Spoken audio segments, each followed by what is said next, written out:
रखा स्लाब वो मंजर भी आएगा, प्यासे के पास चलकर समंदर भी आएगा, थक करना बैठ एग्जाम से लड़ने वाले मुसाफिर, नंबर भी मिलेंगे और मिलने का मजा भी आएगा। जय हिंद दोस्तों, क्या हाल है। आज मैं आपको साइंस के मोस्ट इंपॉर्टेंट क्वेश्चन बताने वाला हूं जो कि बोर्ड एग्जाम की दृष्टि से बहुत ज्यादा इंपॉर्टेंट है। आपका पेपर बहुत ही नजदीक है तो भाई साहब इनको जरूर तैयार कर लीजिए। इंपॉर्टेंट सारे के सारे क्वेश्चन है। तो यहाँ पर पहला क्वेश्चन है, संचारण क्या है, उदाहरण द्वारा समझाइए। ठीक है, तो आपको संचारण समझाना बिल्कुल सिंपल है।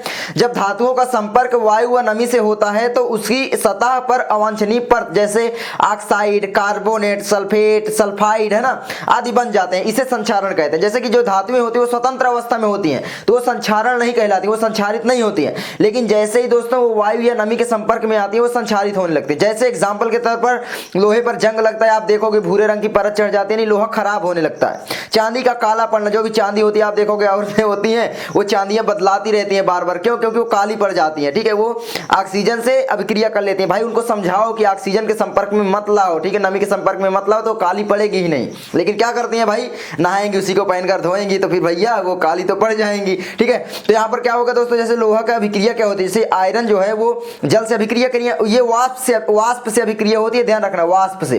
तो यहाँ पर दोस्तों क्या बन जाता है, तो यहाँ पर बन जाता है दोस्तों Fe2O3 यानी आपकी फेरिक ऑक्साइड। ठीक है, तो ये बन जाता है, तो ध्यान रखना। तो यहाँ पर आगे बढ़े तो यहाँ पर एक चीज और समझाना चाहूंगा। जैसे आप सोडियम देखे होंगे, सोडियम की जब अभिक्रिया दोस्तों यहाँ पर जल से हो जाती है तब ये क्या बना लेता है दोस्तों, डायरेक्ट सोडियम हाइड्रोक्साइड बना लेता है और हाइड्रोजन गैस रिलीज होती है। इसमें आग पकड़ लेती है इस अभिक्रिया में, ये बहुत ही ऊष्मक्षेपी अभिक्रिया होती है। ठीक है, तो ये ध्यान रखना, ऊष्मक्षेपी अभिक्रिया का एग्जाम्पल पूछे तो ये बता सकते हो। आगे बढ़े दोस्तों, साबुनीकरण पर संक्षिप्त टिप्पणी लिखिए। वेरी इंपॉर्टेंट क्वेश्चन है, ये आप लोग भी जानते हो। ठीक है, तो यहाँ पर दोस्तों क्या है कि जब वसा या तेल को सोडियम हाइड्रोक्साइड यानी NaOH के साथ गर्म किया जाता है तो वसा या तेल के अणु विघटित हो जाते हैं। इस प्रक्रिया को साबुनीकरण कहते हैं, जिसके फलस्वरूप साबुन बनता है, यानी साबुन बनाने की प्रक्रिया को ही साबुनीकरण कहते हैं। ठीक है, तो जितना बड़ा क्वेश्चन आएगा उतना ही बड़ा आपको आंसर लिखना पड़ेगा। जैसे कि दोस्तों एक दिया गया सोडियम स्टीयरेट, एग्जांपल है सोडियम स्टीयरेट, ये है C17H35COONA। ठीक है, तो ये हो गया दोस्तों। तो आई होप आप इसको समझ गए होंगे, इसको याद कर लेंगे और उसके बाद आगे बढ़ते हैं। देखो ये भी इंपॉर्टेंट है, देख सकते हो। आवर्त सारणी में आवर्त तथा समूह को परिभाषित कीजिए। तो आवर्त और समूह को आपको परिभाषित करना बिल्कुल सिंपल है भाई। आवर्त क्या है, समूह क्या है। समूह मतलब एक ही समूह में जो तत्व आते हैं उसकी गुणधर्म ये है कि उसके जो भी तत्व होंगे उनके भौतिक रासायनिक गुणधर्म लगभग समान होते हैं। ठीक है, तो यहाँ पर क्या लिखा गया है, आवर्त नियम के अनुसार तत्वों को परमाणु भार के वृद्धि क्रम में क्षैतिज में रखने पर समान गुण वाले तत्व एक ही ऊर्ध्वाधर कॉलम में उपस्थित रहते हैं। परमाणु क्रमांक यहाँ पर लिखना चाहिए था। ठीक है, क्रमांक, तो ये हो गया दोस्तों। इस परमाणु क्रमांक के वृद्धि क्रम में क्षैतिज में रखने पर समान गुण वाले तत्व एक ही ऊर्ध्वाधर कॉलम में उपस्थित रहते हैं। इन्हें वर्ग कहते हैं, वर्ग कहते हैं, समूह कहते हैं, आप कह सकते हो। समूह में बोला जाता है, ग्रुप बोल दिया जाता है। आवर्त सारणी के ऊर्ध्व कतारों को समूह कहा जाता है। ठीक है, तो यहाँ पर ये हो गया, ऊर्ध्व कतार जो होते हैं उनको समूह कहा जाता है। तो ये आप लोग याद रखना। और जो भी इस तरीके के होते हैं आवर्त सारणी के, ठीक है, वर्ग। आगे बढ़े दोस्तों, आगे बढ़ते हैं। आई होप आप समझ गए होंगे यार। ये देखो सबसे पहले आप लोग समझो क्या कहा गया है।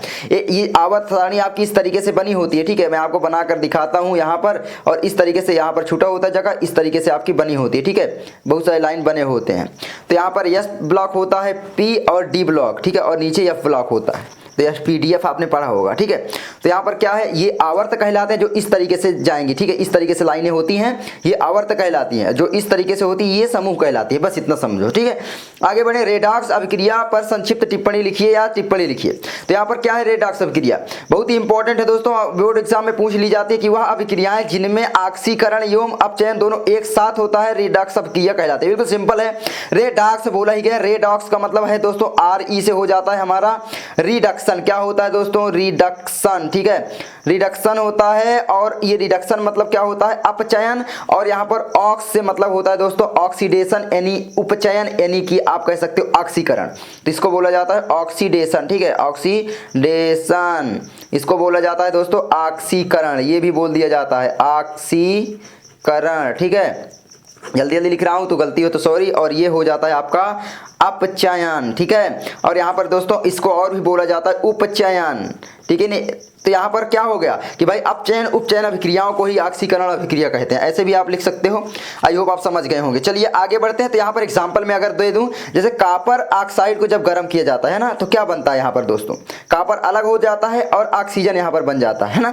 तो ये देखो क्या हुआ कि भाई कॉपर से ऑक्सीजन अलग हो रहा है, यानी कॉपर ऑक्साइड का दोस्तों क्या हो रहा है, यहाँ पर अपचयन हो रहा है। यानी ऑक्सीजन जब हट जाता है उसको बोलते हैं दोस्तों अपचयन, जिस तत्व में ऑक्सीजन जुड़ता है उसका बोलते हैं कि उपचयन हो रहा है। जैसे कि यहाँ पर ये इसका क्या हो रहा है, इसका पूरे का पूरा क्या हो रहा है दोस्तों, इसका अपचयन हो रहा है, ठीक है। और जिसमें ऑक्सीजन जुड़ेगा, जैसे कि यहाँ पर दोस्तों H2 + O2 ये होता है, तो क्या होता है H2O बनता है। तो यह क्या हो रहा है कि भाई हाइड्रोजन और ऑक्सीजन का उपचयन हो रहा है किसमें, H2O के रूप में, यानी H2O का उपचयन हो रहा है, ठीक है।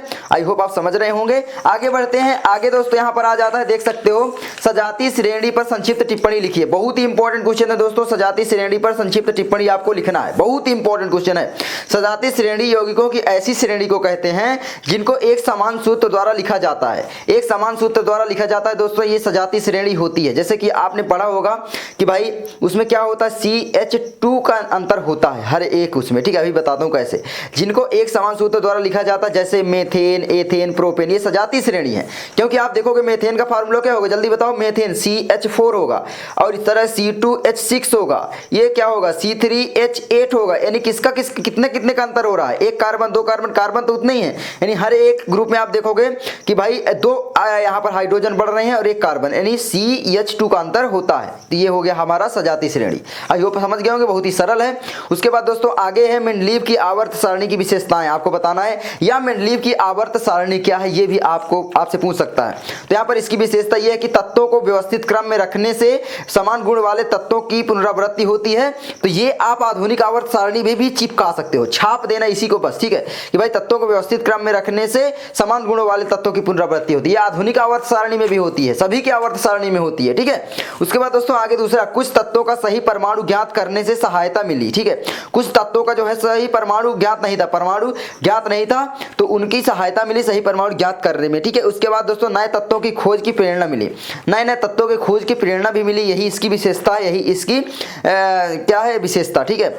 आगे बढ़े दोस्तों, यही इसकी प्रॉपर्टीज है, अंग्रेजी बोलना चाह रहा था, थोड़ा दिमाग से उतर गया था। आगे बढ़े। आगे दोस्तों यहाँ पर है कार्बनिक यौगिकों में प्रतिस्थापन अभिक्रियाएं। कार्बनिक यौगिकों में प्रतिस्थापन अभिक्रिया आपको समझाना है, ऐसे बोल देगा कार्बनिक यौगिकों में प्रतिस्थापन अभिक्रियाएं क्या होती हैं, या समझाइए कुछ भी। तो देखिए क्या होता है, प्रतिस्थापन अभिक्रिया क्या होता है कार्बनिक यौगिकों के अनुसार, ठीक है। वैसे तो आपने पढ़ा होगा चैप्टर नंबर 1 में, लेकिन चैप्टर नंबर 4 के अनुसार क्या होता है कार्बन एवं उसके यौगिक वाले से। तो यहाँ पर हो जाएगा वे अभिक्रियाएं जिनमें कार्बन परमाणुओं के द्वारा शेष अणु में बिना परिवर्तन हुए प्रत्यक्ष विस्थापन होता है, विस्थापन अभिक्रियाएं कहलाती हैं। याद कर लेना, वे अभिक्रियाएं जिनमें कार्बन परमाणुओं के द्वारा ही, कार्बन परमाणु है, कार्बन परमाणु के द्वारा ही क्या हो रहा है, शेष अणु में बिना परिवर्तन हुए प्रत्यक्ष विस्थापन हो जाता है, कुछ भी परिवर्तन नहीं होता और वो विस्थापन हो जाता है, उसको बोला जाता है दोस्तों प्रतिस्थापन अभिक्रियाएं कहलाती हैं। जैसे CH4 है दोस्तों, Cl2 यहाँ पर हो गया, तो यहाँ पर CH3 यानी क्लोरोमेथेन बन गया दोस्तों, और यहाँ पर हाइड्रोक्लोरिक एसिड बन गया, देख सकते हो। CH3 Cl2 फिर से यहाँ पर हुआ दोस्तों जुड़ा, तो यहाँ पर देखो क्या बना, CH2 Cl2 बना और HCl, यानी क्लोरो क्या बना यहाँ पर, जल्दी से बताओ, मेथेन यही है, ठीक है, ये बन गया। उसके बाद CH2 Cl2, जब Cl2 से अभिक्रिया के CH Cl3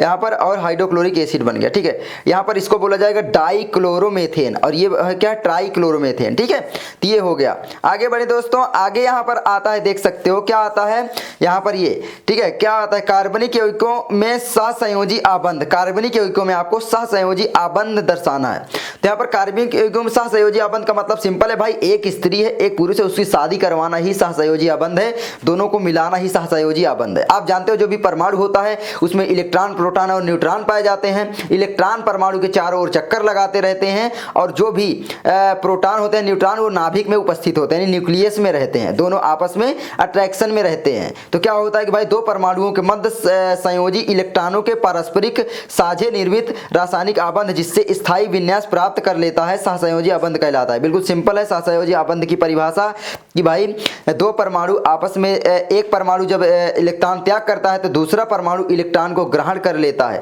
या परमाणुओं के साझेदारी, ऐसे लिख सकते हो आप, परमाणुओं के इलेक्ट्रॉनों के साझेदारी से बनने वाले आबंध को सहसंयोजी आबंध कहते हैं। बिल्कुल सिंपल, इसको काट दो, नहीं लिखना, मैं जो बोल रहा हूं लिख लेना, कि परमाणुओं के आपसी साझेदारी से, आपसी साझेदारी से, परमाणुओं के इलेक्ट्रॉनों के आपसी साझेदारी से बनने वाले आबंध को सहसंयोजी आबंध कहते हैं। ठीक है, जैसे कि क्या होता है दोस्तों यहाँ पर कि भाई सहसंयोजी आबंध कैसे बनता है। मान लो यहाँ पर मान लो कार्बन है और एक कार्बन है। ठीक है, ये कार्बन इलेक्ट्रॉन क्या करेगा, साझा दोनों कर लेंगे, दोनों अधातु होते हैं ये। ठीक है, ध्यान रखना अधातु होते हैं।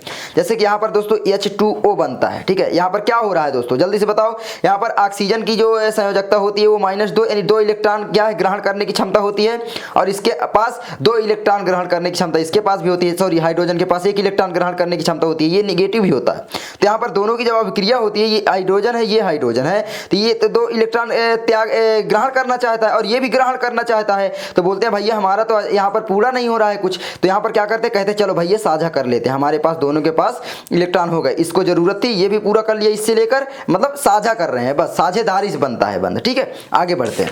आगे दोस्तों यहाँ पर देख सकते हो बहुत ही इंपॉर्टेंट, स्वपोषी पोषण क्या है, संक्षेप में उदाहरण सहित समझाइए। बिल्कुल सिंपल, स्वपोषी मतलब अपने से पालन पोषण करना।